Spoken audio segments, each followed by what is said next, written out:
He was the chosen one, the Saiyan hybrid destined to surpass not just his father, but every fighter in the Dragon Ball universe. But we're left asking, what happened to Gohan's potential?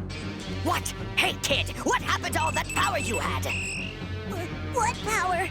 Bah, play dumb if you want. The story of Son Gohan is probably one of the greatest what-ifs in all of Dragon Ball. A Saiyan prodigy who was supposed to surpass his father, but somehow never quite reached the heights that seemed inevitable. You know what? This is the perfect time to take a break. Don't forget to like, comment, share, subscribe. Enjoy. It can't be. Power level 1370. Impossible for a kid. To understand Gohan's story, we need to go back to the beginning. When we first met him, Gohan was just a shy 4-year-old with a tail and a ridiculous study schedule, courtesy of his mother Chi-Chi. But even then, the signs were there.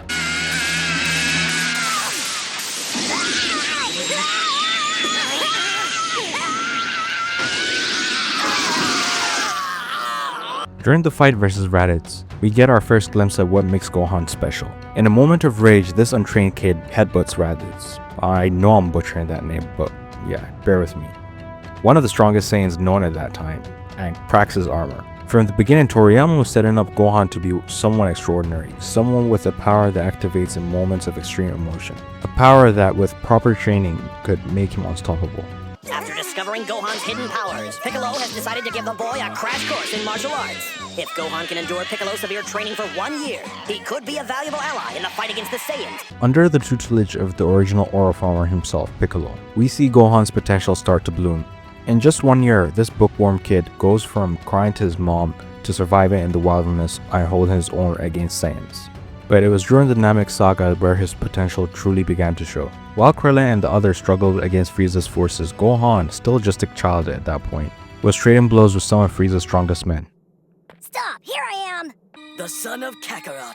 Well, I should have known it was you. We meet again. And when facing Frieza, Gohan showed moments of brilliance, even surprising the racist tyrant himself. Remember, this is the same Frieza destroyed planet Vegeta and the entire Saiyan race with a single attack.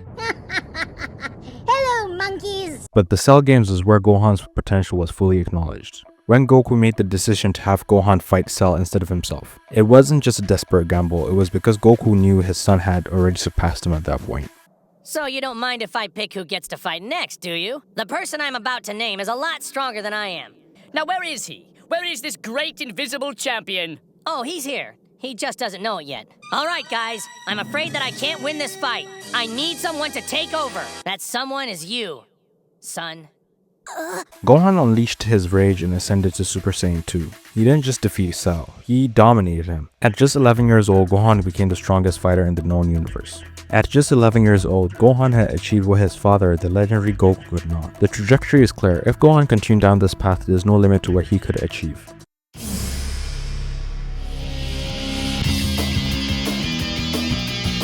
But then came the 7-year time skip after the Cell games, and we met a very different version of Gohan. Gohan was the fierce warrior replaced by the great Saiyan man. Now, say something heroic. Stop, you fiend! Very nice.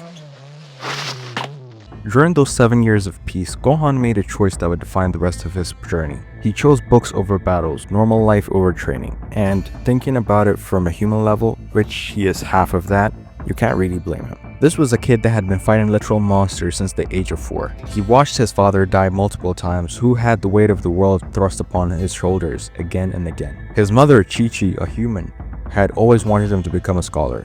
And with the world at peace, Gohan had finally that opportunity to pursue that dream. He went to high school, made friends, and even found love with Vidal. I've never done this before. This is gonna be harder than I thought. So, I can't fly if I don't have the energy? You just have to find it. I will.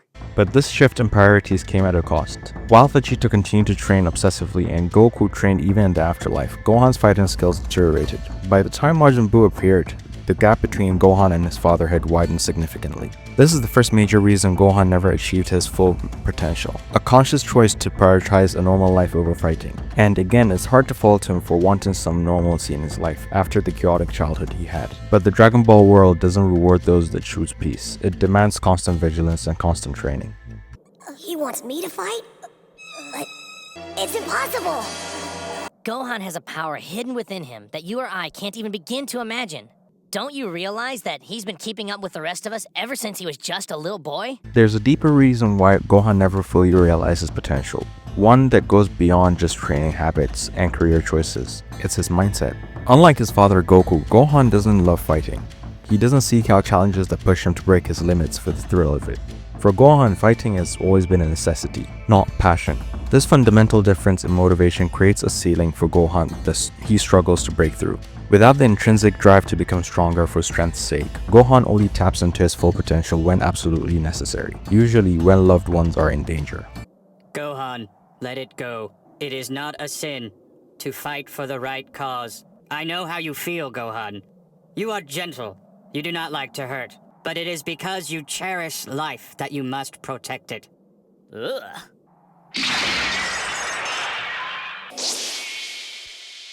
So why did Gohan never reach his potential? The answer is threefold. Firstly, his conscious choice to prioritize a normal life and academic pursuits over martial arts. Secondly, his inconsistent approach to training, rely on sporadic bursts instead of sustained discipline. And finally, his psychological relationship with his own power, viewing it as a tool for protection rather than something to be mastered and expanded upon.